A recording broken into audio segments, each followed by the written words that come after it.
Welcome to the Stronger Than Steel podcast with your host, Austin Davidson and John Keir, talking Steelers all the time. Now, here's Austin and John. Hello, and welcome back to another edition of the Stronger Than Steel podcast. My name is John Keir, and joining me as always is my co-host, Austin Davidson. Hello. It is Season 4, Episode 57. It is Friday, January 3rd, my apologies. Tomorrow is Saturday, January 4th, the kickoff of the NFL's playoffs and postseason. While 20 NFL teams are left to pick up the pieces on what is a failed season for them, including the Pittsburgh Steelers, 12 teams now gear up for a shot at immortality and a Super Bowl championship in Miami at the start of next month. So, with that being the case, the NFL's 100th season is now in the rearview mirror, and personally, I'm still a little bit salty about the Steelers.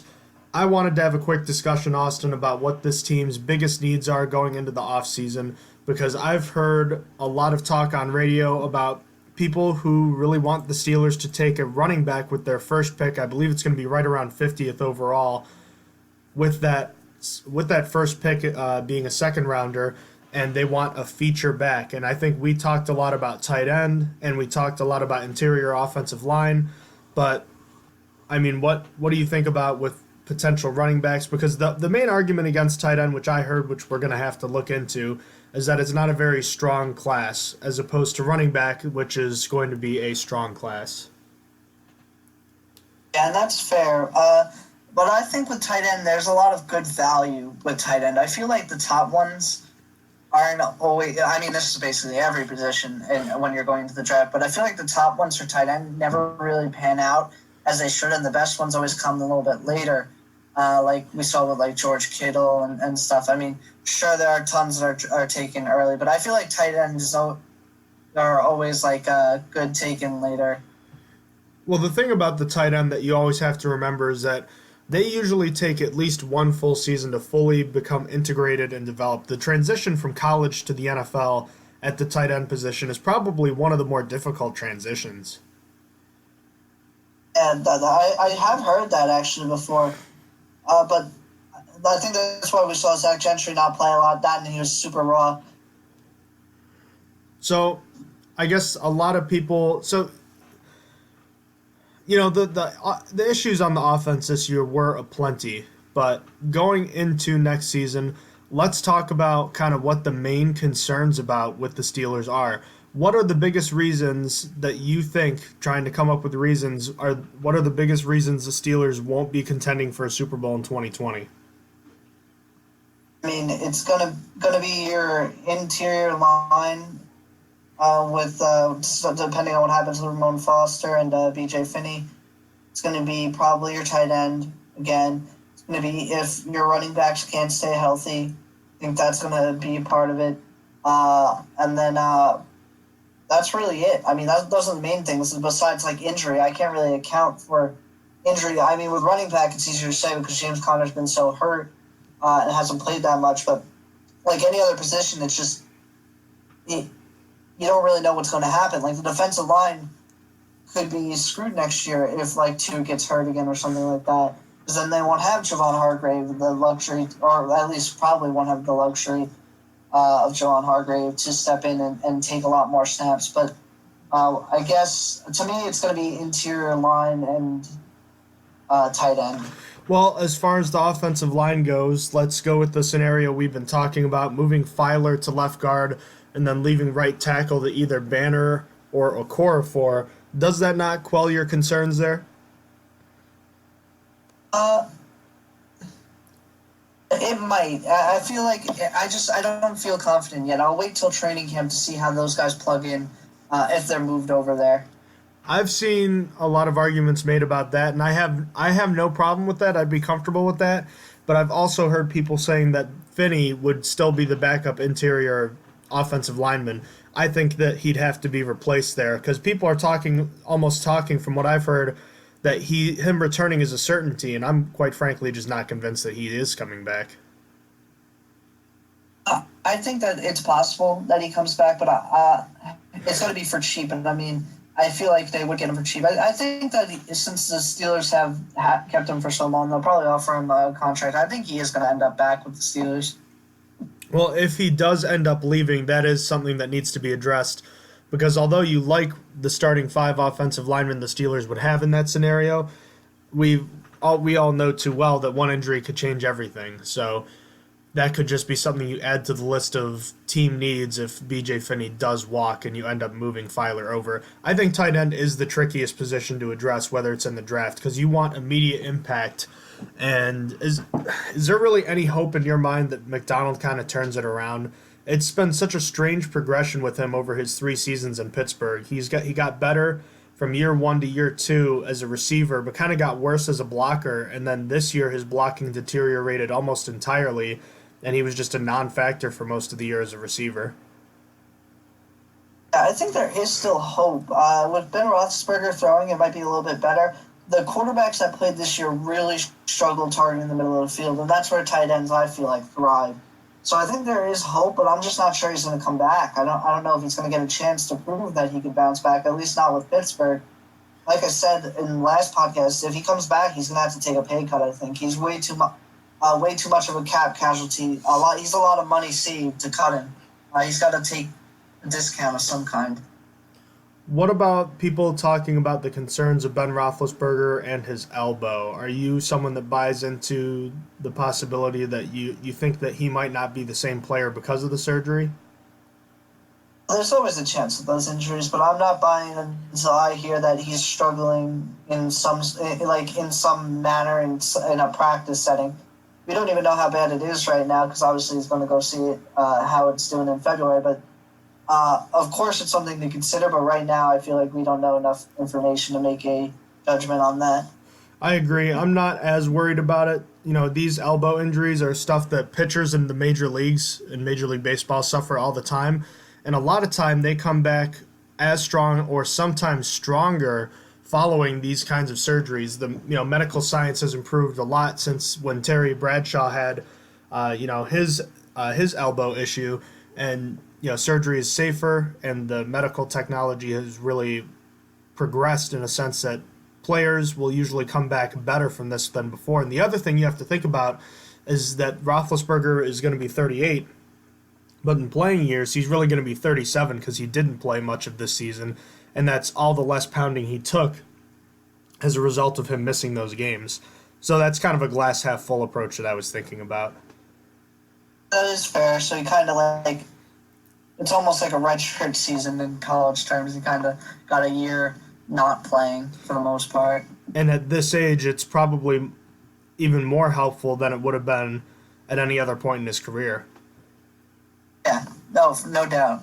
And then last concern on the offense would be receiver. I've still seen people that are worried about the receiver position, and I think outside of maybe a day 3 pick, I'm not sure that you need to do anything. I can't justify bringing in a receiver. I mean, if you do, it's going to be a day 3, like you said, and then he's got to have kick returning abilities, because that's what I feel like the Steelers struggle with. I mean, I don't know if it's all on the returners though. I've been feeling like the coverage teams on the kick returning unit has just been. The blocking team on the kick returning unit just hasn't been very good, and I think that's a reason why they struggle. I think Kareth White could be that guy if they just get better in that regard, because they've been terrible in that regard. They somehow gotten worse over the past 3 years. I think they ranked 29th, 31st, and 31st in kick returning in the past 3 years. And but that being said, I still would want a wide receiver with kick returning under his belt. It would make me happier, and it just lets Ryan Switzer be expendable. I've always been more of a believer that it's on the return unit itself and not as much the returner. Much as I believe a lot more of a running back's success as a runner will come from the offensive line, if that makes any sense. As far as a receiver that I'd want, you think about what the Steelers have. They have a shifty type of guy in Deontay Johnson, who I'm really excited about next year. Juju Smith-Schuster's a nice possession receiver if he can get back to what he was last season or 2 years ago. James Washington's a nice combative catcher. What they're really missing is someone that maybe even Deion Kane could be, that true gazelle type of deep threat burner like a Martavis Bryant. They haven't had that for a few years. And I'm wondering if maybe they just take a flyer on a late rounder who's just blazing fast. Someone that could possibly replace Johnny Holton, too. I was just about to say, what do you mean they have all-pro selection Johnny Holton, wide receiver better than DeAndre Hopkins? Wide receiver better than Jerry Rice, only the one and only Johnny You're Holton. right. But, I think that it's clear the offense is obviously not at the same level of the defense, but I think that it might not be as far off as people think. But that being said, a lot of it is going to help when you get your franchise quarterback back. But yeah, I'm expecting 10 wins next season. Assuming that Bud Dupree comes back or Javon Hargrave, at least one of them comes back. And that being said, I'm sorry, go ahead. Honestly, I lost my train of thought, so you can go. I'm sorry. On the defensive side, I was going to say the only real concerns right now are Dupree and Hargrave, and maybe, like we talked about before, maybe a backup strong safety. I'm just not feeling good about the safety position going into next year with the depth. I would like another guy brought in the draft, if possible, in the later rounds. But it's not really. The defense is pretty complete. I mean, you look at the corners and stuff.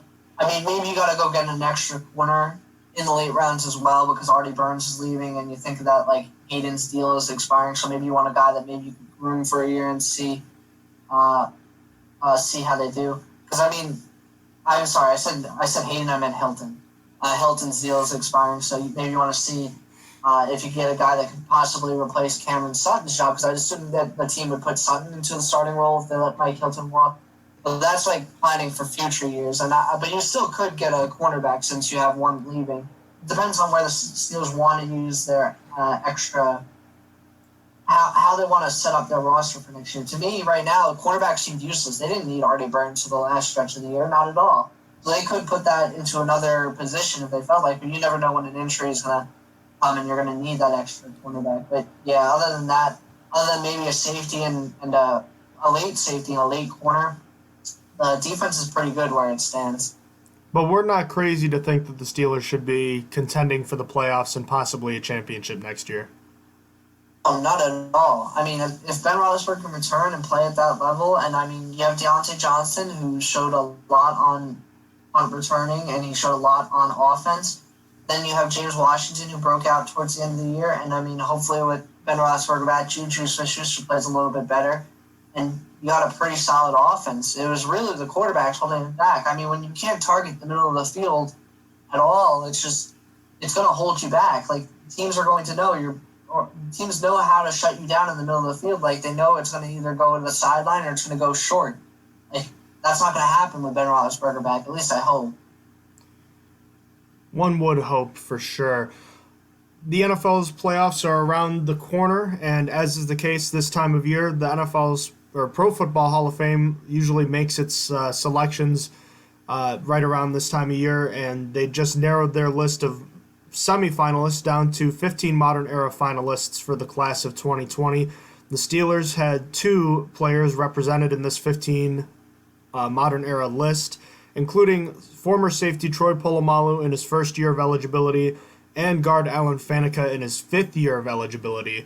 So Faneca's been a guy that's been well-deserved in the past, but has had to wait his turn, and Polamalu, one of the best safeties in NFL history, gets his first crack at it. Do you think there's a chance that we're talking about 2 Steelers that are getting enshrined at this time a couple months from now? I think there is a chance. I mean, the NFL did good with their 100-year anniversary by also allowing, for the Centennial class, some extra older guys. So that should clear the backup for that, and it allows like more of these modern era guys to get in. I think that Faneca is going to finally bust in with Troy Polamalu. If Troy Polamalu doesn't get in first ballot, it's going to be there's going to be uproar. I mean, there's already uproar over that NFL 100 list, which I ignored it after like seeing that he didn't make the NFL 100. But I mean, I don't really. Do you know who actually votes on this stuff? Like, who votes on who gets to go to the Hall of Fame? Like who gets the votes? I believe it's the Pro Football Writers Association. And let me check that for just a second. you never really know. Like, just like could be some biases. You can't really account for that. Like, you saw Terrell Owens get held out of Canton for so long when that was not deserved, just because there was problems with him. Of course, that's not anything to do with Palmalo or Fatica. It's just how it is, though. Like, I worry. Like, after seeing, I don't know who voted on the NFL Top 100 list. I think it's like people not exactly from the same place, but like they're associated with. So I don't know. I just have fears. I have fears that I don't trust them. It's a 48-person committee largely made up of media members known as the Selection Committee. Each city that has a current NFL team sends one representative from the local media to the committee. A city with more than one franchise sends a representative for each franchises. There are also 15 at-large delegates, including one from the Pro Football Writers Association, except for the PFWA representative, who is appointed by a 2-year term. All other appointments are open-ended and terminated only by death, incapacitation, retirement, or resignation. Okay, well, I mean, I just don't know. I have fears. That's all I have to say. I have fears that people aren't going to do the right thing. I was thinking that I have this funny feeling that he's not going to get in this year. And there's going to be an uproar. There's going to be so many questions. So, not just the modern era, as you mentioned, but you would also mention the Centennial class. There are 38 different coaches, players, and contributors up for finalists for the Hall of Fame Centennial class. The Steelers have 3 different former players and coaches on this list. They are Coach Bill Cowher and Buddy Parker. Buddy Parker was, I believe, mostly a coach for the Packers, but he coached the Steelers at the end of his career. And former safety Donnie Shell, whom, if you've heard Tony Dungy talk about him, Dungy is the guy that routinely says that he's the one guy from the Steelers' 70s, remaining from the Steelers' 70s defense that should still be in the Hall of Fame. Donnie Shell gets so overlooked, man. I have a signed helmet from him in my room. He gets so overlooked, and he should be a Hall of Famer. I really hope he makes it this year. He really, really deserves it. What's interesting is that he often gets grouped in with the Steelers, the steel curtain of the 70s defenses, but a lot of people think that his best years came after that in the 1980s. He played good in both decades. He played in halfway through, and I know a reason why people think he hasn't made is he couldn't make the all-decade team for either because he played right in the middle of both. Isn't that frustrating, though? You think about it, just because of when your career starts and ends, you might not make an all-decade team, even though for a 10-year stretch, you might have been one of the best at your position. That is so dumb, and it's so annoying. Like, if he played, 3 years earlier or 3 years later, he's probably making either the 70s or 80s all-decade team. And that's something that's interesting. It's something that probably applies to any all-decade team, and it's something I'm kind of curious about looking back now. Maybe that's something that deserves more attention. It's tough, I guess, for people to take a guy that hasn't played the entire in the entire decade and just put him in there. But I know if a guy's playing at a high level, he deserves to be in there, even if it's only for 5 years. 5 years is still half the decade. Well, that's good discussion for another time, but it's certainly something that makes you think. Other news that's come out is that it seems like the Steelers are expected to receive a third-round compensatory selection in this year's draft due to Le'Veon Bell leaving in free agency last year. This would be important, seeing as how the Steelers currently don't have a first-round pick or a third-round pick. So even a later third-rounder in compensatory form would give the Steelers 2 day 2 picks, which would be huge. And, considering how strapped the Steelers are for draft capital right now, that's incredible. That's definitely pretty cool. I'm glad for that because there was obviously fear that after the Eagles cut L.J. Fort that we wouldn't be getting a third-round pick, but after cutting Moncrief, it saved it, luckily. So, or at least we think it saved it. So that is good, and I'm hoping for more, even though I'm not expecting more. I'm hoping for a third and a seventh, even though that's not realistic, I think. The All-Pro teams were released today, and there were 4 Steelers that made the All-Pro team, including 3 first-teamers. So T.J. Watt, Cameron Hayward, and Minka Fitzpatrick all started as an edge rusher, interior defensive lineman, and safety. Meanwhile, Watt also got 11 votes as a linebacker, and the punt returner, second team for the All-Pro team, was Deontay Johnson, believe it or not. So, what do you think about this initial list? And we can talk about the snubs or people who got votes but didn't deserve votes. Yeah, well, Deontay Johnson was a nice surprise. I wasn't exactly expecting that. I don't actually know who got first-team punt returner, if I'm being honest with you. Oh, crap. Who was it? I'm going to check. I forgot who it was. Is it Bears? Is it the Bears? Patterson? Oh, wait. Yeah, was it Patterson? I'm double-checking right now. Regardless, anyway, T.J. Watt was deserving. Minka Fitzpatrick was deserving. I'm glad Cameron Hayward is deserving as well. I'm glad he got the respect. I feel like sometimes he doesn't get the respect he deserves because he doesn't put up the stats, but I'm glad that all three of those guys made it. I don't think anyone got snubbed for the Steelers, and honestly, Deontay Johnson was just a nice surprise. So I was happy, to be honest. It's Deontay Harris, the wide receiver for the New Orleans Saints. As far as his return statistics go, hold on. I haven't heard anything about that guy. I was thinking it was going to be Patterson from the Bears because I know he's had a bunch of great returns this year. He made it as a kick returner. Okay, yeah, maybe he doesn't do punt returns. Maybe that's why I'm being confused. I don't know. Okay. Harris averaged just under 9.5 yards per punt return.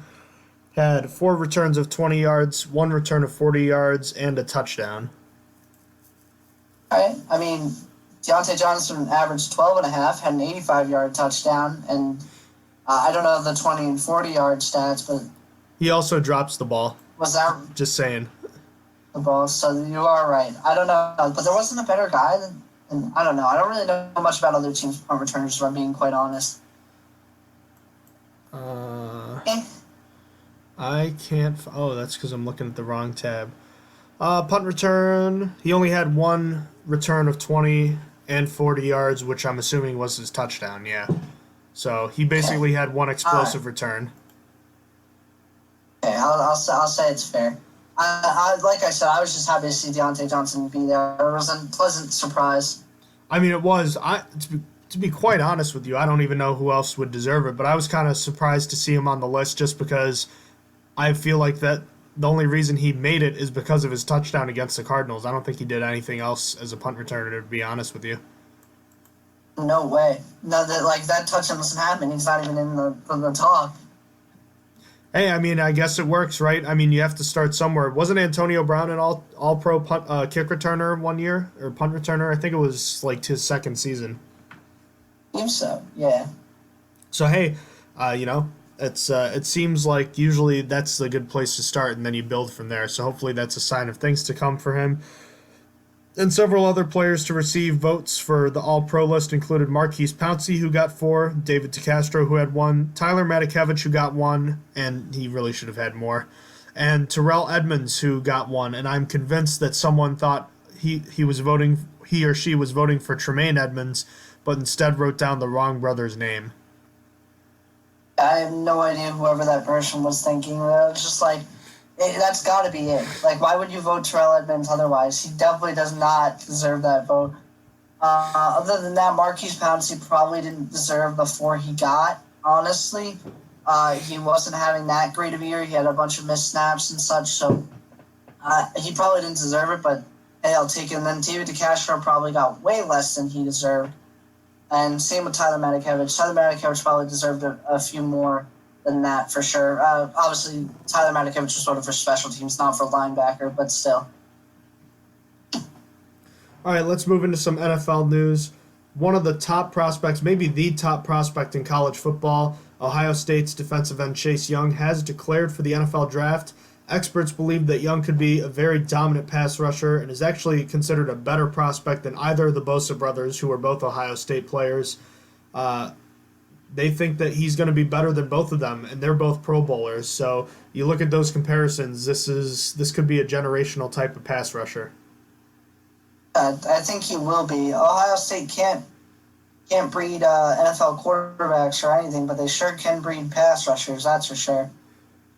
Yeah, let's hope he goes to one of those NFC teams and not to Cincinnati. Let's hope Cincinnati takes someone else.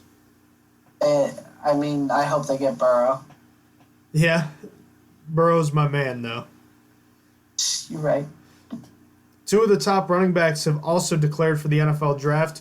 Georgia halfback DeAndre Swift has followed in the footsteps of the great Bulldog running backs before him, and Todd Gurley, Nick Chubb, and Sony Michel. He was named to the All-SEC team this week, and the other back is Wisconsin workhorse Jonathan Taylor, one of the most prolific runners in NCAA history. He's had 2,000-plus rushing yards in each of the last two seasons and came just 23 yards short of that his freshman season as well.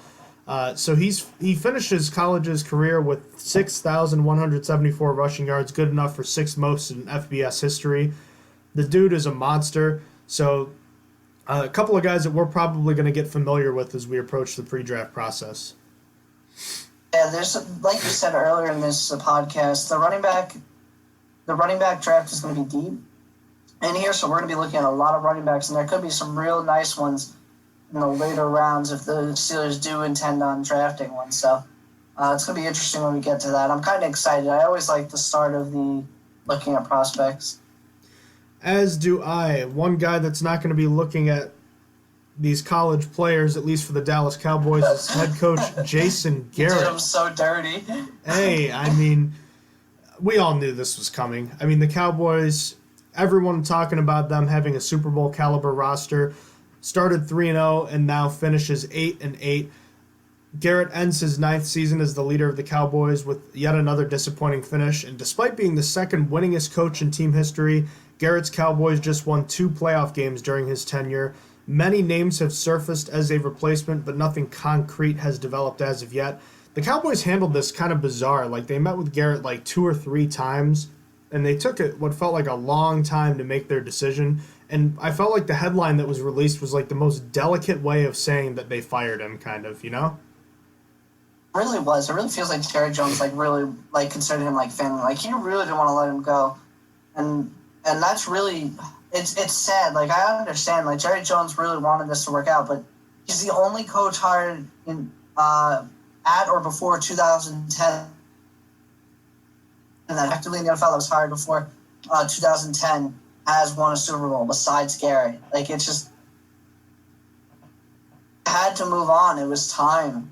And I mean, I said it on the last podcast, I would like Mike McCarthy to go here. If I was Mike McCarthy, I would want to go to the Cowboys because there is a lot to work with them. There's Leighton Vander Esch coming back next year.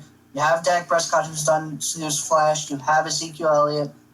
You have some pretty solid young guys. You have a good offensive line still to work with. I mean, you might be losing a pretty good corner and / safety, but I mean, that's a job you should like, you know? Still think. You know, the biggest concern for that job is probably going to be... The biggest concern for that job, I'd have to think, would be the fact that it is Jerry Jones overseeing things. Looks like we're having some connectivity problems. Stand by. And The Chicago Bears just made safety Eddie Jackson a very rich man. They signed him to a 4-year deal with $22 million guaranteed, up to $58.4 million in total. It's a 14.6 average annual value. That's the highest for a safety, so he's resetting the market there. Seems like a good move. I mean, he's been a pretty solid player. He's played pretty well for them. Didn't light up the stat sheet as much this year, but I mean, he's still been a great coverage safety, which is what you need. So I thought it was a good move for them. All right, let's get into the games this weekend. So the Wild-Card Weekend is going to kick off with the Houston Texans hosting the Buffalo Bills. The Texans are the 4 seed hosting the top wild card in the Buffalo Bills. Both teams are 10-6 this season. Just a quick run over the injury reports. The Bills have wide receiver Andre Roberts on there with a foot injury, cornerback Levi Wallace with an ankle, linebacker Shaq Lawson with a hamstring, and Ty Nsekhe with an ankle. They're all questionable. On the Texan side, they have Jali Adai with an Achilles injury. Wide receiver Will Fuller with a groin injury. Bradley Roby with a hamstring injury, and Jordan Akins also with a hamstring injury. Those guys are all questionable as well. let's get into things on the Buffalo Bills side. This is the second time they made the playoffs in the last 3 years. And similar to their team 2 years ago, the Bills are led by a good defense, this time an elite defense, but the questions still remain about the offense. Can they pick up the slack enough in this postseason to make a deep run? Because let's be honest, it's going to take more than just not turning the ball over. They're going to have to win a game or two this playoffs. It'll be tough, for sure, but I think they can. I think that there's enough. I mean, they got to start scoring a little bit more than 17 points. They got to hit 20, I think, to be able to make a deep run. But because it's going to be tough, you know, if you win and move on, you're either going to Baltimore, which is an offensive juggernaut, or you're going to Chiefs, which is an offensive juggernaut as well. So you got to be able to put up points, or you got to be able to hold them down lower. I think if they could put up 20 to 24 a game, I think that it's possible that they could make a deep run. But it's just going to be tough that way. Their offense really needs to step up. They haven't put up more than 17 points with Josh Allen in over 3 weeks. I mean, they put up 17 in like 3 straight weeks against Baltimore, against Pittsburgh, and then against Patriots. So there's that. Obviously, they rested starters in their final week, so I don't really count that. But they put up 3 that week as well. So they need to get over 17. So they've only been a touchdown better than what the Steelers were the last 3 weeks of the year. For the most part, yeah, they've been a relatively weak offense. On the other side, have Deshaun Watson and the Texans learned from last season's disappointing postseason loss to the Indianapolis Colts? We know about this team's star power on offense, but there are still serious questions that remain about the defense. Does the return of defensive end J.J. Watt quell those concerns for you? No, I would still be worried. I feel like the Texans' defense is their weakness. I don't really mess with their corners. I like Justin Reed, their safety. But, like, other than that, I'm not a big fan. Bradley Roby hasn't really been healthy all year, and he hasn't played well. I think it's going to be a struggle for them. I mean, it's a good matchup for them. Going against the Bills' offense is actually really good for the Texans. I'm not sure the Texans can make a deep run, though. I don't think they can keep up with either Baltimore or the Ravens, or even further along, maybe the Patriots or the Titans. I don't think it's possible. This is a good first matchup for them, though. I wouldn't be surprised if they advanced, because it helps them that the Bills are inept on offense. But I'm not sure that the Texans are built to make a deep run. See, what's interesting is I'm pretty sure I felt like this was actually a good matchup for the Buffalo Bills. Let's kind of get into the game itself. The Texans ranked 25th in running rush defense, and that's what the Buffalo Bills' bread and butter is with Devin Singletary. I have a feeling that this is going to be a big game for Buffalo as far as running the ball goes, and I think that this is the best possible matchup the Bills could have hoped for. I think going to Foxborough would have been a worse matchup for them. So I think Buffalo kind of lucked out in this aspect. I think they have an opportunity to shorten the game with a ball control type of offense, and they don't need to take a ton of deep shots, but they can when they need to. And on the other side, they have that elite defense that can put the pressure on Deshaun Watson. And really the only hope for the Texans, I think, is to take some pressure off of Watson by running the ball effectively, which is the one thing that the Buffalo Bills defense has been susceptible to as well. So I think you could see a lot of effective running in this game, and it's going to come down to which quarterback can make the bigger plays on third down and in the red zone. Yeah, and going for the Bills as well, the Texans haven't been a very good running team. I mean, they really only had Duke Johnson for the most part. They haven't had a really good running back to run behind, and then their offensive line isn't the greatest. Their offensive line had a really good stretch early on in the year where they didn't give up as many sacks as we were accustomed to, and they were doing a little bit better in run blocking. But I don't feel like that's the same line that's coming into the postseason. I feel like they're a little bit weaker. But like you said, I feel like the Bills have a pretty good matchup here. I feel like it was a good matchup for both teams, to be honest. I feel like both teams have a chance here because of how the other team plays. I mean, you look at the Texans and they have a pretty solid offense, but minus the running back, I feel like. They got DeAndre Hopkins who's going to go against all-pro cornerback Tre'Davious White, so 2 all-pros going against each other. And then you hopefully have Will Fuller for this game, so you have a good wide receiver after that. The tight ends for the Texans, I feel like, is a carousel, but I feel like they're always decent. There's always one decent tight end that in each game, so they got that going for them. I mean, Darren Fells caught 7 touchdowns this year. Yeah, so like they have pretty good, pretty decent tight ends. That's what I'm saying. As far as the Bills' offense goes, we know it's been mostly Singletary, but as far as the pass game goes, do you think this is going to be a John Brown or a Cole Beasley kind of game? It's feeling like John Brown again. I mean, the last time we tried predicting this, I said Cole Beasley and was completely wrong. So watch me say John Brown now, and then it's just going to be the Cole Beasley show. But I feel like John Brown is coming together again. I mean, we watched him kill Stephon Gilmore, which was kind of cool. And then I think he's going to have a better time against the Texans' defensive backs than he did the Patriots. I mean, the Texans' defense is nothing to write home about. It's not like the Patriots. And we saw him go off against the Patriots. So I think that he's going to be the man in this game. I mean, but I'm sure both wide receivers have a possibility of going off since the Texans' defensive backs are pretty weak. This is a matchup of strengths and weaknesses is kind of what we're getting at. Yeah. So that being said, with the strengths of these teams facing each other, there's no reason to think that this game is really going to get out of hand. This should be close throughout. Yeah, I think that it's reflected in the line. Houston's favored by 2.5. I think that this game should be pretty close, regardless of whoever wins. So that being said, how do you think this game is going to play out? So I think the Bills are going to end up winning 24-20. I think they're going to be able to beat that 17-point threshold, and they're not going to be able to do it on offense alone. I think that I'm going to make a bold prediction. I don't know. Did you want before I do that? Did you want to do a trivia question? Because I had a trivia question. A trivia question. I mean, you can definitely go first, but I'm interested. What is it? I was thinking because I forgot that we don't actually have X factors for this game. It doesn't actually have to do with this game specifically, but my X factor was of the playoff coaches, of the 12 playoff coaches right now, which one of them was drafted by the Steelers? Which one of them? It includes teams on buys as well. Oh, I see. Okay. I'm just trying to... Oh, it was Mike Vrabel. You did it. You got it. That was... I didn't really... I forgot about that because Vrabel obviously didn't play his best years with Pittsburgh. He played his best years with New England, but yeah, you got it. Yeah, Mike Vrabel.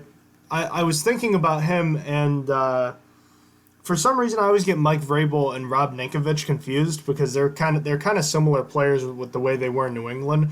And I was literally thinking the other day, I was thinking about Rob Ninkovich started his career in Pittsburgh, and then I was like, wait a minute, that's not true. I was confusing him with Vrabel. I was confusing him with Vrabel, and then I was like, wait a minute, Vrabel's the one that started his career in Pittsburgh, and I was like, I wonder how he could have impacted the Steelers more positively if he had played longer, but just, one of those hypotheticals. But yeah, I forgot, it's something that I didn't really think about until just the other day. Man. I saw a tweet that reminded me that he was drafted by Pittsburgh. I was like, yeah, that was because he had his best years with the Patriots. But anyhow, back to the game. As I was saying, I think defense is going to help out here. I think Trey White gets a pick 6 in this game. I think that that's going to take them from that 17 points that they're used to up to 24. It might be like the last minute thing. It might be something like one of the last times that there's a score in the game. So that being said, like I said, Bills win 24-20, and I'm taking Buffalo plus 2.5. I think Jordan Phillips is going to eat in this game for the Buffalo Bills, and I think that this is going to be a tightly contested game. There's not going to be a situation where either team gets up by more than a touchdown, and these two teams are going to battle it out. It's going to get pretty close, and I think the Bills are going to tie the game late. The Texans will win the coin toss in overtime, and the Bills are going to force a fumble as Deshaun Watson tries to make a big play in overtime. He'll lose the ball, and the Bills are going to recover and kick a game-winning field goal in overtime and deal a crushing loss to the Houston Texans. But I think this has the potential to be one of the best games of the entire playoffs, at least in terms of the two teams. I think they're very closely contested. And like we said, it's strength against strength, and I'm really excited to see how this one plays out. I think the Bills have a slightly better defense than the Texans do offense, and I think that the Bills' offense has been playing well enough when it comes to not turning the ball over. I don't think they'll hurt themselves as much as the Texans offense has a chance to hurt themselves. So I'll also take the Bills plus the 2.5. Give me the Bills to win 23-20 in overtime. On to the late game on Saturday. The 6th seed Tennessee Titans and Mike Vrabel take on his former team in the 3rd seed New England Patriots, who finished 12-4. Shorter injury list for the Titans. They're going to be without receiver Adam Humphries with an ankle injury. Another receiver, Khalif Raymond, is doubtful with a concussion.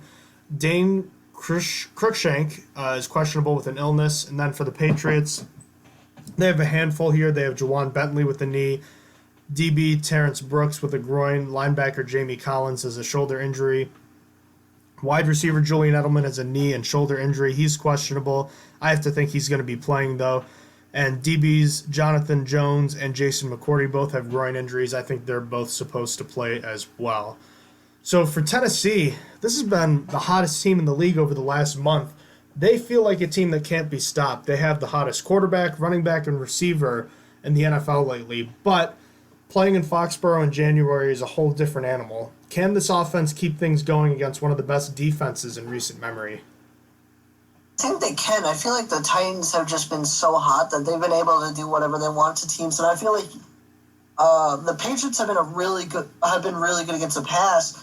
As a whole, they've actually been a really good defense, but I feel like Derrick Henry can expose them, even if the Titans aren't able to pass. But that being said, I feel good about the Titans because what I've been seeing lately is that Gilmore on the past 2 games has just really struggled for out of nowhere. I don't really know what happened. It wasn't even against great wide receivers. He's played against Devontae Parker and I just forgot his name, John Brown.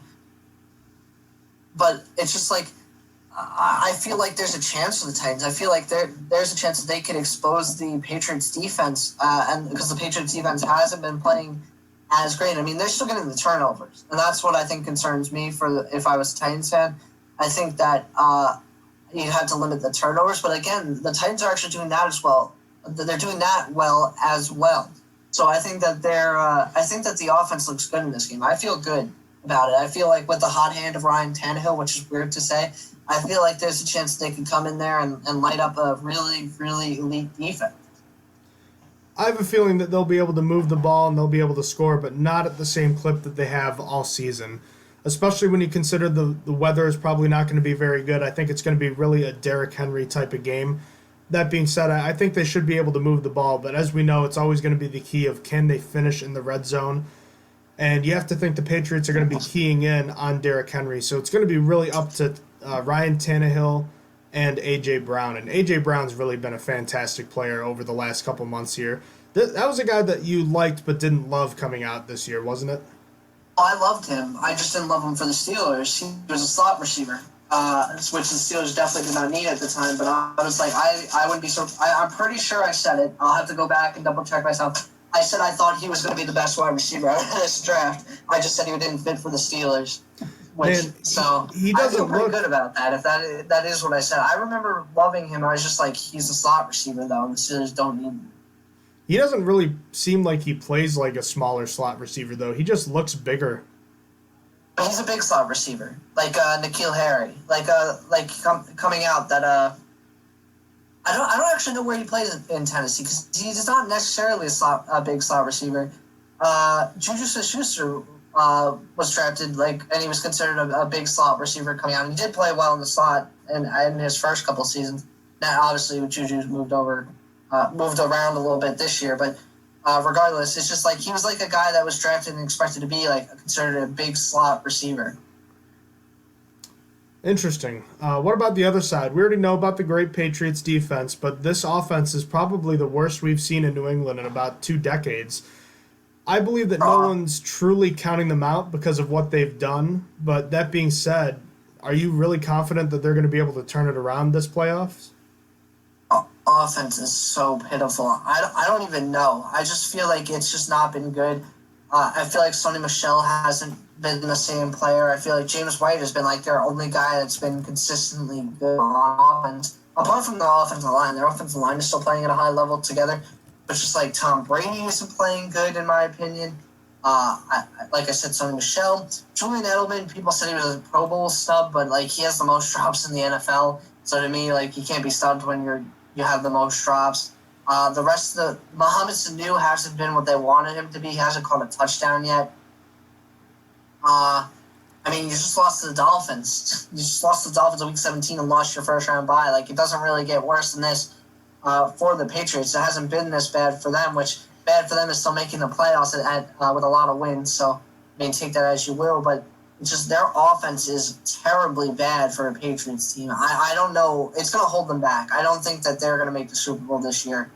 At least I hope not. I've seen them in the Super Bowl game would really just suck. But I do think that they're going to be knocked out by another team. I don't know if it's going to be the Titans or not, but I could totally see it being possible because their offense holds them back. You look at their past couple games, and they're just like their best. They did best against Cincinnati and put up 34 points, but what happened in that game is that Andy Dalton threw 4 picks, to put them in good position. You put up 34, and don't quote me on this because I don't remember exactly, but I'm fairly confident that there was a pick 6 in that game as well. So at least seven of the points came from defense. At least I think. But yeah, you're right. It was a Stephon Gilmore pick 6. Yeah, that's what I thought. So I couldn't remember specifically, but yeah. So their best game took 7 from coming from the defense and 3 other turnovers, and that put them in a good position. They were only able to put up 24 on the Dolphins, which the Dolphins don't have a really good defense. They put up 24 on the Bills, which is actually pretty solid. But again, it's just. Don't trust the Patriots offense. It feels bad. It looks bad. And another thing in that Bengals game is that Tom Brady only threw for 130 yards. It's not even like he was impressive in that game against a bad defense. I'm not sold on them. I'm really, really not sold on the offense. I love their defense still, even with Gilmore not playing really well, but I can't get behind that offense. It's going to hold them back going through the playoffs, I think. Yeah, so Tom Brady's been not a good quarterback this year. In terms of his touchdown percentage, he is 26th out of the 32 qualifying quarterbacks. Just tied with Phillip Rivers and just in front of Kyler Murray. Other guys that were behind him include guys like Jared Goff, Kyle Allen, Mitchell Trubisky, Andy Dalton, Joe Flacco. So he has not been very good. Mason Rudolph, by the way, has a touchdown percentage of 4.6, which is 14th in the league, to give you an idea of perspective there about how bad Brady's been at finding the end zone this year. And if you look at just passer rating in general, Brady finished tied for 18th with Jacoby Brissett, behind guys like Phillip Rivers, Case Keenum, Gardner Minshew, and just ahead of guys like Daniel Jones and Ryan Fitzpatrick. And as far as, let's check out what Total QBR says. Total QBR says he's 19th with a 52.5 QBR, just ahead of a guy like Jacoby Brissett, Baker Mayfield, Phillip Rivers, and Joe Flacco. So that's what the numbers say he is this year. And they can run the ball. That's helpful, but it has not been pretty for them. It really hasn't. I don't know what they got to do, but they got to do something quick because they're not going to be able to keep up with the Chiefs or Ravens. That's for sure. If they advance, they're not going to be able to keep up with either of those teams. It's just going to be really, really hard for them. They're going to have to get something going here. They're going to have to probably put up 24 points. Luckily their defense can stop it, but even then, I still love their defense, but their defense hasn't been playing as good. They really play better against really bad teams, as you would expect. It's just like the defense has been the defense allowed 27 to the Dolphins. They allowed 17 to the Bills, which the Bills' offense has always been put up 17. 23 to the Chiefs. They weren't able to beat the Chiefs. They allowed 28 to the Texans. I'm not sold on the team as a whole being able to get past many opponents in the playoffs. The Titans' defense has been okay this year. They're 12th in the league against the run and 12th in points given up, but they are 21st and 24th in yards against and passing yards against, so perhaps a little avenue for the Patriots to move the ball. So I think that this is going to be a close game, but until I see the Patriots fall, I'm not going to believe that they're going to fall. That's just as simple as it is. I think this is as good a chance as any for them to lose a game at home. I don't believe that this is the year that they're going to pull a deep playoff run. just because they've never been to they've only made an AFC Championship game one time when they haven't had a first round bye. So I think that it's going to be very difficult for them. You think about if they win this game, they're going to have to go to Kansas City, and if they somehow manage to win that, they barely escaped with the help of the officials last season. They barely escaped that game. They then most likely have to go to Baltimore, where they got beat by 17 points earlier in the season when the Patriots had been playing better. So I think it's going to be very difficult for them, but I'm still at the point where I'm not going to believe it till I see it. So that being said, I'm going to take the Patriots to win by a final score of 23-18. Considering that there's a snow, I'm going to lower my score a little bit, but I do think that the Titans coming in with their hot hand can win this. I think they're going to ride the back of Derrick Henry and win a tight one, 17-16. And that would be the Titans plus 5.5. I don't know if we said the spread. The Patriots are favored by 5.5 points in this game, but I will take the Titans plus 5.5, and my bold prediction is that Derrick Henry gets fed the ball and gets 250 scrimmage yards. I think that with the weather considered, I think it's going to be a heavy running game, and I just think that the Titans are built better for this. I mean, with that being considered, if the Patriots really are limited like that, even with the Titans' okay defense, like not the best defense, I think that they can hold the Patriots' bad offense with that considered. Also, they're getting Jackson back, the cornerback. So that should help out with the passing game as well. So I'm going to pick Titans to win 17-16. On to Sunday's games. These are both of the NFC games, starting with the 1 o'clock game. The 6-seed Minnesota Vikings at the 3-seed New Orleans Saints. The Vikings have a handful of injuries. Mike Hughes, their cornerback, is on IR, so they signed a replacement, Marcus Sherels. Mackenzie Alexander's out with a knee injury, and they have another player, Ifedi. How do you say that? Odenigbo, with a hamstring injury. I think that works. For the Saints, Eli Apple and Zach Line are out with an ankle and knee injury, respectively.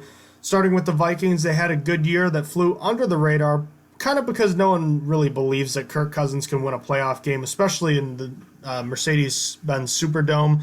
Is there any reason to believe that this will be the time Cousins proves the doubters wrong? I'm going to save you some time and say no. And you saved a lot of time there because I don't believe in Kirk Cousins. He's a middle-of-the-pack quarterback at best. It's just he can't win big games. It's just how he is. He's not a difference maker. He's a guy that throws a lot. It's so weird to say because he just throws a lot, and people are like, yeah, look at how much he throws, but he's not a difference maker. It's just how it is. He's a middle-of-the-pack quarterback at best. He's not good. You have to ride the coattails of Dalvin Cook in this game if the Vikings want to win this game. And that's just probably not going to be good enough. You really need to have a complete game against the Saints because the Saints have good players at all levels and all facets of the game, so it's going to be tough. But I don't think that Kirk Cousins will be able to prove the doubters wrong here. I don't think that he's going to do anything impressive, and I don't think there's going to be a Minneapolis miracle in 2019 or 2020, I should say. And kind of like I just said with the Patriots, until I see it from Cousins, I'm not going to believe it. I think that's fair. The Saints, on the other side, have endured heartbreak twice in the last 2 postseasons. One of those came at the hands of the Vikings with the Minneapolis Miracle, as you just mentioned, Austin. Even though they played as one of the top teams in the NFL all season, they're likely going to get only one home playoff game if they make it to the Super Bowl. Is there any reason to doubt them or be a little more concerned about their Super Bowl viability because of that? No, I think being unlucky isn't really something to consider when talking about this kind of stuff. You know what I'm saying? So I think that the Saints could easily make it to the Super Bowl this year. I think the NFC is tough. The NFC, it's more of like you could really see a bunch of people winning. I could see the Seattle Seahawks making it from Wild-Card Weekend out. I could see the Saints making it from Wild-Card Weekend out. I could see the 49ers making it. The only team that I can't see really making a run at all is the Vikings for the most part. I mean, the Vikings and Eagles. And they're just two Packers. teams that I can't. Packers. I know. I don't believe in them either, but I think that they still have a chance. They still have a defense that's good enough to make up for Aaron Rodgers having such a bad season. If you say so. What's up? If you say so. I think it's possible. Okay. I don't believe in them. Don't take that as me saying Packers are going to make a run, because I don't. I think the Packers are really fake getting the number 2 seed. But that being said, I think the Vikings are the first to bounce out. I could make a convincing argument, I think, that the Eagles could beat the Seahawks this weekend. The Eagles play ridiculously well when they're underdogs. It's just how it is. I mean, like, I can see it happening, and I can't see them making a deep run regardless, but you know what? The year they won the Super Bowl, I said that they should be bounced out the first week, and it didn't happen. And then I was like, this team is going to lose at some point, and they didn't. So, I mean, anything can happen. The Eagles are a very weird team, and I think that they have a better chance of making a run than the Vikings. Vikings are the only team that, like, literally I just can't see them making it past the Saints at all. It's going to be tough for them. And with that being said, like, back to the original point that we were talking about, is that with the Saints' unluckiness, like, is there something to be worried about with their Super Bowl run? I don't think so. I think the Saints make it out this weekend pretty easily. The only thing I would be concerned about is the fact that you did mention that it's a very tough conference and it's going to be difficult to get through. It's a lot easier when you have one less round to worry about, like the Packers and the 49ers do. However, the Saints have become a very good road team. As my friend Jesse, who's been on the show a couple times, explained to me, the Saints have been a very good team on the road the last 2 seasons, and I think that they'll continue that trend. They'll continue to win on the road, but they won't have to right now. They've got that important game at home to start the playoffs. Excuse me. And getting into this game now, the Vikings, their formula is clear. They need to run the ball to set up the pass, and they need to be able to just contain the rushing attack of the Saints and hope that Drew Brees has to throw the ball a ton in this game. But the Saints are a well-oiled machine, and they've played like it all season long. Even when they had to turn to Teddy Bridgewater this year, they were just a great all-around team, and they're playing with a swagger. They feel like this feels like a team that is trying to right the wrongs where they were wronged last year. They felt like last year was the year for them, and this year they're going to make amends for that. So I think that they're going to win in pretty impressive fashion, and I'm just, like we said, I'm not sold on Kirk Cousins. I think when they shut down Dalvin Cook, it's going to be, there's not much the Vikings are going to be able to do to climb back in this one. I think the Saints are going to win big. Give me them in a 45-17 blowout victory. Yeah, I also agree on the Saints winning big. I think the Saints are going to win 34-20, and it's a much closer score where Minnesota gets like a touchdown with 40 seconds to go in the fourth. I just don't believe in them, and something that we might have not even covered is that their cornerbacks are so weak. It's disgusting. They know Mackenzie Alexander. He's out. They put Mike Hughes on IR, and they had to sign Marcus Sherrills. And then Xavier Rhodes has just been bad. Xavier Rhodes has just been straight up bad. He fell off the face of the earth so quickly because, like, I feel like last season we were talking about Xavier Rhodes, maybe not us, but Xavier Rhodes was considered like a top 15 cornerback. He's playing really well. Got a big contract. Just been playing terrible. I think that there's a possibility he's a cap casualty. That's going out to the season, but that's a talk for another day. I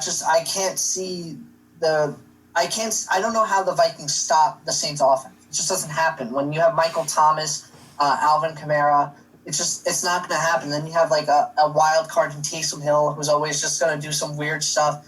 Like I said, Saints win 34-20, and I think they cover handily. I don't think that spread is big enough, if I'm being honest.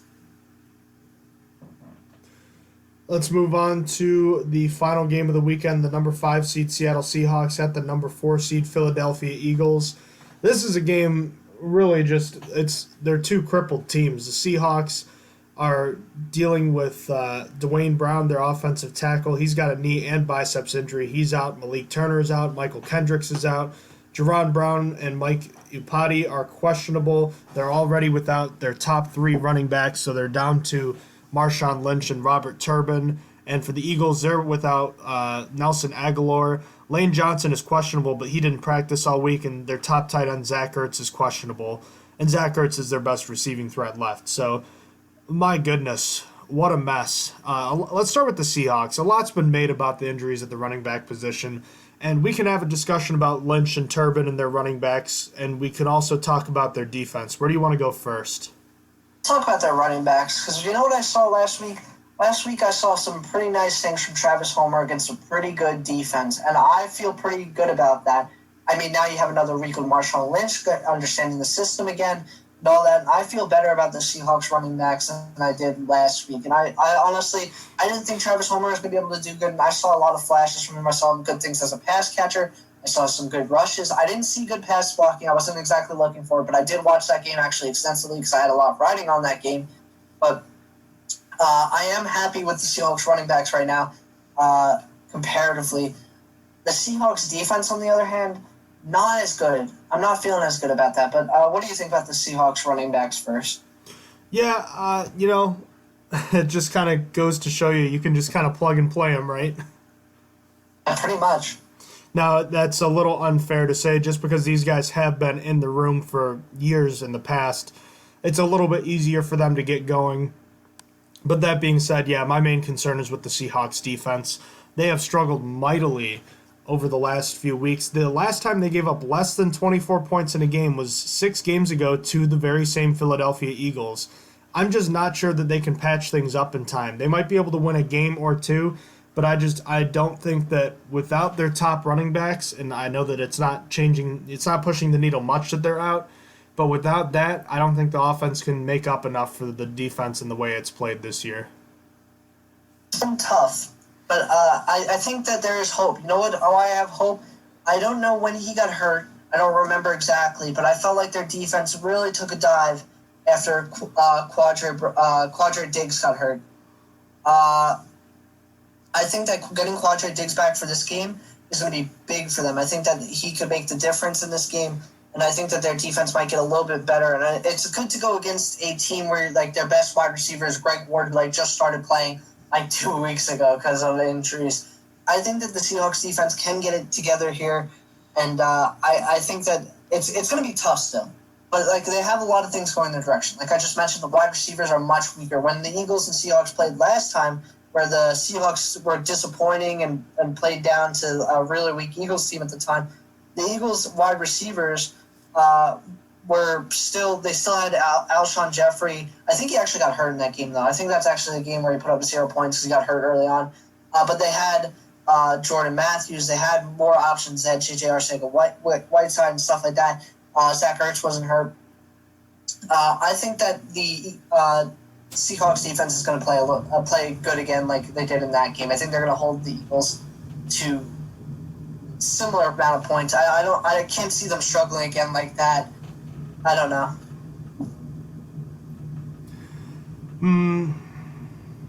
I'm sorry, I just saw something on Twitter. This is interesting. Tre'Davious White just mentioned on last year's matchup with DeAndre Hopkins, I feel like I won the battle. He had 2 pass catches, 30-something yards on me, and he cried the whole game. They say he's the best receiver in the league, but I don't think so. Big oof. Damn, dude. I don't know about that. I mean, hey, it should be fun, right? Yeah, who does he think is the best wide receiver then? That's interesting. Does he think it's Julio? I guess. Can't see Michael anything. Thomas? Oh, the quote is from last year, actually. Fun fact. Oh, you Bleacher Report trying to stir stuff up. Tisk, tisk. Dang. In any case, let's look at the Eagles now. You kind of already mentioned them. They looked dead in the water a month ago when they gave up 37 points in a loss to the Dolphins, but they've put up 4 straight wins. They're playing their best football at the best time of the year, and despite all that, they've been decimated with injuries. But here we are, you talked about. They've been their backs against the wall the last 2 years. They come out and they play their best ball. They're getting a Seahawks team that's banged up as well, but they are home. This time with Carson Wentz. Carson Wentz making his playoff debut instead of Nick Foles. I think that this is the key difference. You can talk about all the injuries to the skill position players. I'm very interested to see how do you think Carson Wentz is going to play in this game? I feel like he's going to do okay. I mean, I really wish I could see Carson. Carson Wentz is some real bad luck. I mean, what other team has had this wide receiver bad luck like he has? I mean, now you have a weakened Zach Ertz and stuff like that. I really wish that, at least he had Zach Ertz at full strength. No doubt, Zach Ertz was ready to go.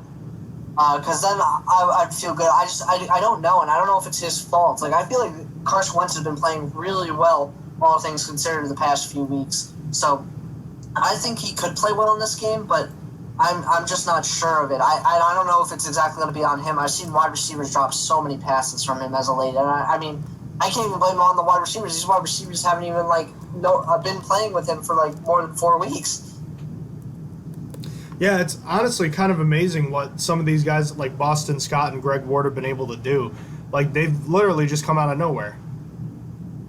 Yeah, honestly, it's just kind of crazy. And Boston Scott is a guy that you should mention. I mean, that was because I forgot about him for a second. He's been playing really great. Him and Miles Sanders together have been a nice 1-2 punch. And I know Eagles fans really, really love Boston Scott because he's just been playing really great. So how do you see this one? How do you see the chips falling in this one? So I think this game is going to be close. I think that, like last time, the score might have not reflected that it was close 17-9. That was a close game for what both teams were supposed to be coming in.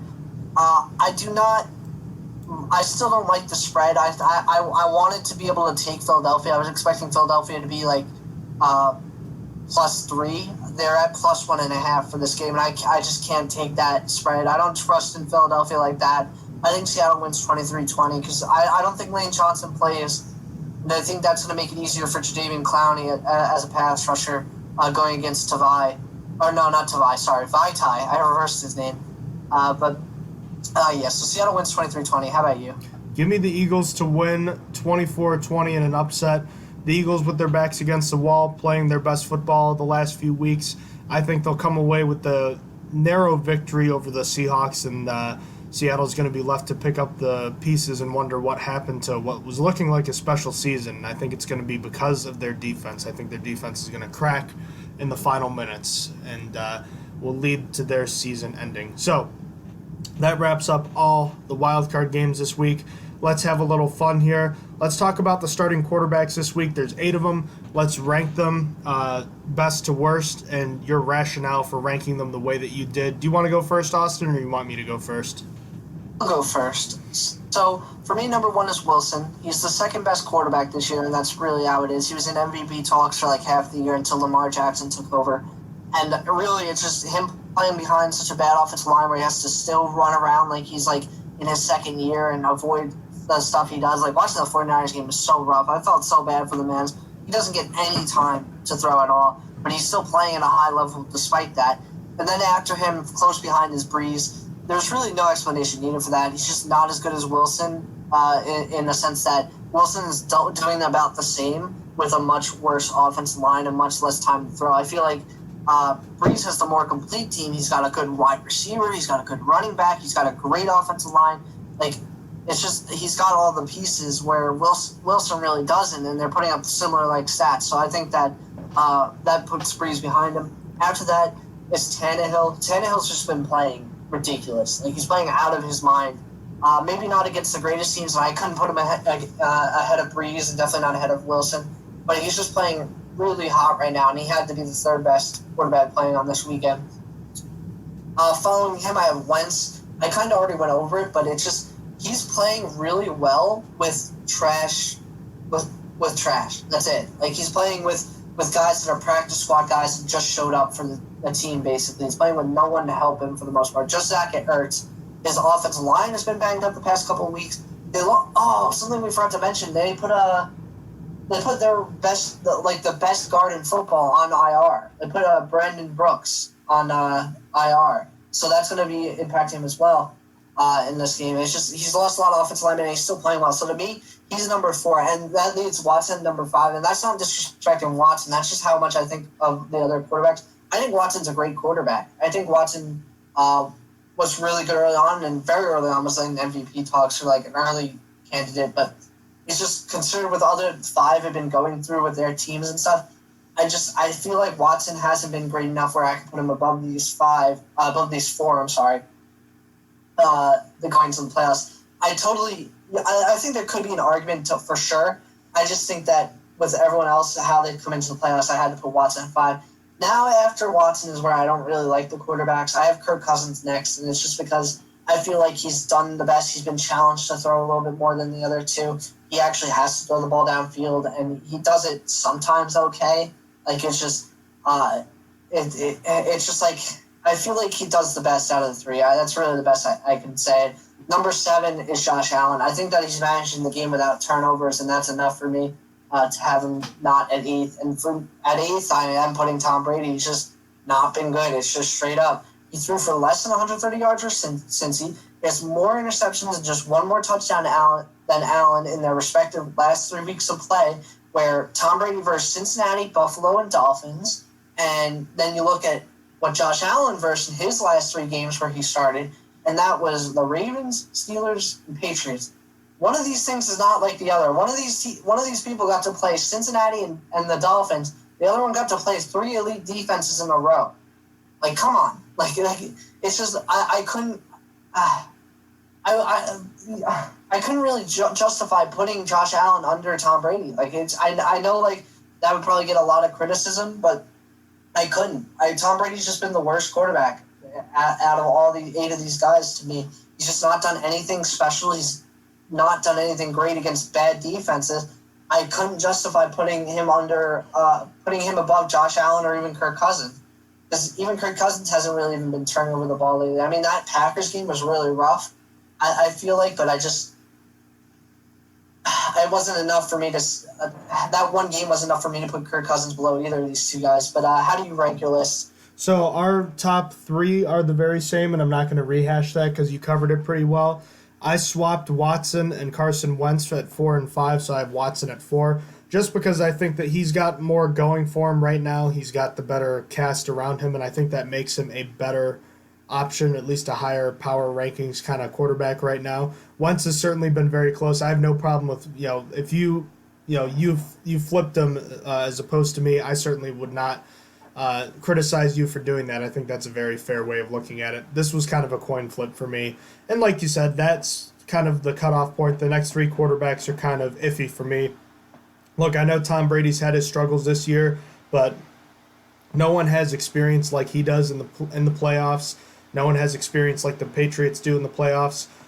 Like I said before, until I see the Patriots topple and fall, I'm not going to believe it. So I'm still going to take Tom Brady in a game over a Josh Allen or a Kirk Cousins right now, even with the fact that he hasn't been playing well. Josh Allen, I have at number 7 just because it is his playoff debut, and he doesn't have as much pedigree as a guy like Carson Wentz, who's making his first start. And I just need to see a little more from Josh Allen. The deep ball hasn't really connected this year. He's been good. He's definitely been good, but he hasn't been great. And I'm not ready to trust him like I trust the other guys in front of him on this list. And last, I have Kirk Cousins because he's the worst quarterback in the playoffs, and I'm not interested in what he did in the regular season until he wins a playoff game or he wins a even semi-important game. I'm not convinced that he's going to be better than the 8th best quarterback in the playoffs, and that's just the way I look at it. So, in your mind, Austin, what is the best matchup, the game that you're kind of most looking forward to, and why? For me, it's going to be the Titans at Patriots. I think it's going to be a good game. I think it's going to be a pretty solid defensive game, and I'm really looking forward to seeing if the Titans can take out the Patriots in Wild-Card Weekend for the first time in forever. That would be really cool. So I'm looking forward to that game. How about you? I'm looking forward to Bills-Texans tomorrow. I think that could be one of the better games of the entire playoffs. I just think both teams are very, very evenly meshed, but they play very differently on offense. The Texans are very big play oriented. The Bills are more of a consistent move the ball down the field type of team. And the Texans defense has struggled this year, and the Bills defense has been good. I think this has despite the contrasting styles, the teams are similar in terms of talent, and I think that it'll bear out on the field that it should be a pretty close game, which I predicted it would go to overtime. So that's my favorite game this weekend, and the one I'm least looking forward to is Seahawks and Eagles. Not because I don't think it'll be a competitive or good game, but it's tough when you've got so many injured players, and it's less resembling of, a game between 2 playoff caliber teams, and it's more of a closer to a preseason roster when you factor in all the players that are out due to injury. Yeah, I agree with you on that. Their teams aren't at their best, which makes it not as fun as the other 3 games. Even though the Vikings and Saints, which I predicted to be a blowout, like you just said, the Vikings, you'll still be getting their best. Exactly. All right, so now conversely, let's kind of do X factors, if you will, for all 8 teams. I tried to see if we could do like different players, but if you want to pick the same player, that's fine. I get it. So let's go team by team. Let's start with the first game. So Buffalo. For me, it's going to be Devin Singletary. I tried to mix offense and defense for all my teams. So I think Devin Singletary makes sense because going against the Texans' rush defense, I think that he's going to he's going to be the one that makes a difference in this game. He's been like the Bills' entire offense as of late. So, and I really love Devin Singletary. I've said it like 8 times in the podcast. But yeah, I think that he's going to be the difference maker. How about you? Snubbed by an all-pro voter who thought he was voting for Tremaine Edmonds, but instead voted for Terrell. I think Tremaine is going to have a big game for the Buffalo Bills. The Texans, they're going to need to make big plays in this one, and I think that they're going to need to be able to try to run the ball to keep the ball out of the hands of a guy like Devin Singletary. So I think you're going to see a lot of shorter passes that are going to involve a guy like Tremaine Edmonds in coverage, or whenever they run the ball, I think it's going to be up to Tremaine Edmonds to make a big play or two. So give me Tremaine Edmonds as an X factor for the Buffalo Bills on defense this time. And on the other side of the ball, kind of going with what I said, I picked Carlos Hyde. He was a 1,000-yard rusher for the Texans this year, and even though it wasn't a big-time rushing attack, Hyde was still the workhorse for that team, and it's going to be up to him and Tremaine Edmonds. I think those are the 2 guys I'm going to be paying most attention to, and I think that even though the big plays will come from Watson to a guy like DeAndre Hopkins, it's going to be what Carlos Hyde is or isn't able to do between the chains on first, second, and third down. So for me, I originally had Justin Reed, but I'm changing it to Zach Cunningham. Zach Cunningham actually led the league in tackles this year, and I think that he's going to be a big part in trying to shut down Devin Singletary and possibly Frank Gore, depending on who plays. So I think that he's going to be the difference maker for the Texans if they end up winning this game. Titans at Patriots. For the Titans, I'm going to go with the one a little out of left field, the tight end that you had previously mocked to the Steelers, if I'm correct. Am I right in that? I thought you did.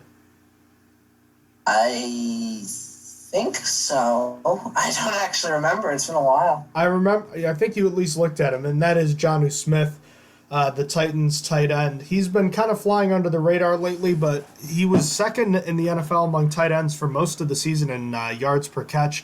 He is a big play tight end, and I have a feeling that in a game where the Patriots are going to do everything they can to take away A.J. Brown and Derrick Henry, this could be the type of game where a guy like Jonnu Smith, an unheralded weapon, can make a big play or two. I think Smith could have a couple of touchdowns in this game that could be the difference in a game where it could be pretty low scoring. For me, I picked probably one of the obvious answers. I picked Derrick Henry. I think I made the bold prediction that he's going to get 250 scrimmage yards. I think he's going to be a big part of this game. If the Titans do win, I'm expecting a lot of that to come from Derrick Henry. Well, honestly, if the Titans win, I could see 50% of the offense coming from Derrick Henry.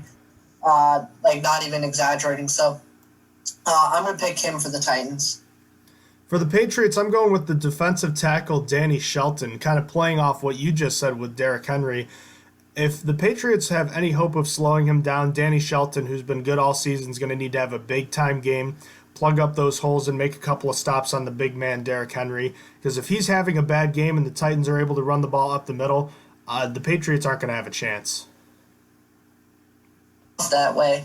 For the Patriots, for me, I picked the other running back. I picked James White because I felt like James White's the only player for the Patriots that's been playing at a consistently high level all year. So I think that he's the one that the Titans need to look out for the most. I think he could be the one that makes the biggest difference for the Patriots in this game if they do win. All right, on to the NFC games. Look, for the Vikings, I'm just going to take Kirk Cousins. It's the obvious one, but he has a chance to really change the narrative about his career if he can come out with a big-time win. It's going to require doing something that he hasn't really done before, but the ball's in his court. It's up to him. If he can go on the road and help lead a team to a victory and play well over the Saints, that'd be huge. And it's obviously going to take a lot of big plays for him, but he has a chance. So he has to be the X factor in my mind.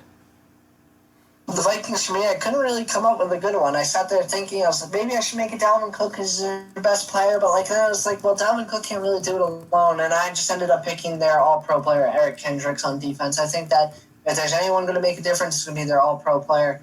They got to do something. They got to be able to figure out how to stop the Saints from putting up 40 on them, because right now it looks like they could easily put up 35 without breaking a sweat.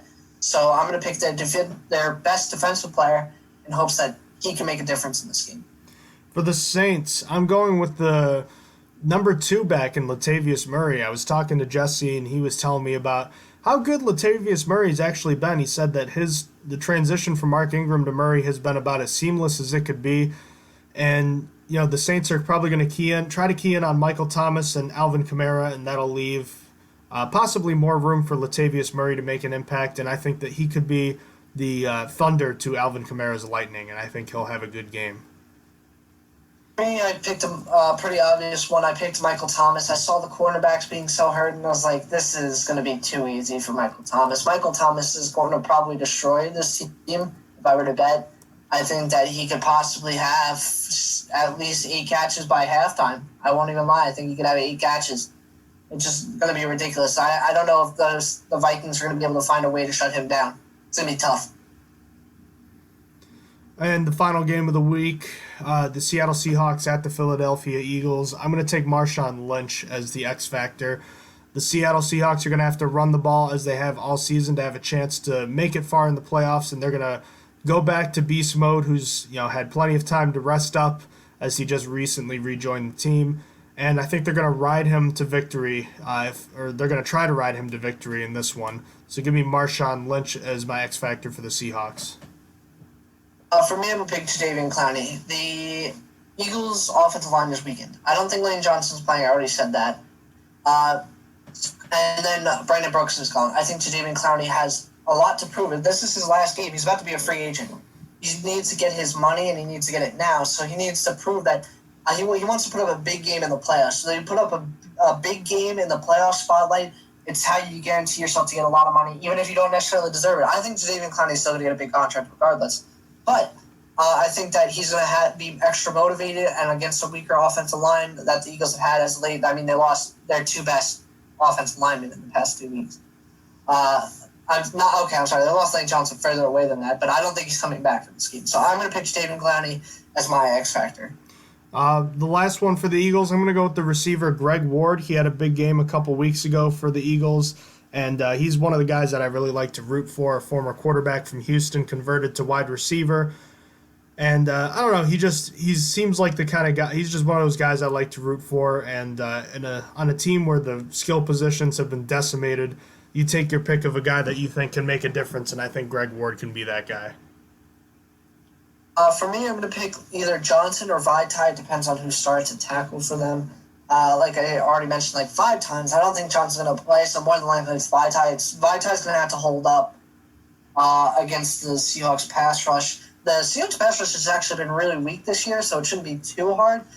But like I said, Jadeveon Clowney's going to be playing probably harder than normal, and it's going to be tough. Without Brandon Brooks on the other side, you're not getting as much help. It's not going to be as easy. So I'm picking whatever tackle starts that game on that side. All right, so we've gone over all 4 games, which means we have our wild card winners picked, and I'm just making some adjustments here. Okay, so that being said, we already have the first part of our brackets filled out, so let's get through the rest of them, if you will, and we can kind of go through the rest of our predictions. So I had the Bills, Titans, Saints, Seahawks winning in the wild card round. Up to the divisional round, I have the Bills, Patriots, Saints, and Eagles. I was reading off of yours. I'm tired. I had those 4 teams advancing in the divisional round. I had the Ravens beating the Bills in a rematch of a game a couple weeks ago. I have the Chiefs defeating the Patriots in a rematch of last year's AFC Championship game. So it'll be Ravens-Chiefs in the AFC Championship game, another rematch from earlier this season. And then I have the Saints defeating the Green Bay Packers in the divisional round, and then the 49ers defeating the Eagles. And then in the conference championship game, I have the Chiefs beating the Ravens on the road and the Saints beating the 49ers on the road. So that'll set up Super Bowl 54 with the Saints and the Chiefs, and I have the Saints winning a close one, 31-27. For me, as I pointed out, I have the Bills, Titans, Saints, and Seahawks winning this weekend. That would mean that the Bills go on to face the Chiefs. The Ravens get to go on to see the Titans because the Titans are the lowest seed. I have the Chiefs beating the Bills, and I have the Ravens beating the Titans. Then with the Seahawks would be going into town to the Niners. I have the Seahawks beating the Niners. I've just been seeing weakness from the Niners the past 5 weeks. Even against this last game against Seattle, it took the last 20 seconds for them to win. It was so stressful. I don't trust in the Niners anymore. And this is coming 2 days after I thought that they would make it to the Super Bowl.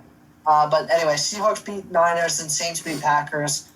Conference champions, that would be the Ravens versus the Chiefs. Chiefs would head into Baltimore, and I have the Ravens winning. It's the Ravens have yet to beat the Patrick Mahomes Chiefs. They only versed 2 times, but I think this is the time. I think the Ravens are finally able to do it because they're a more complete team now.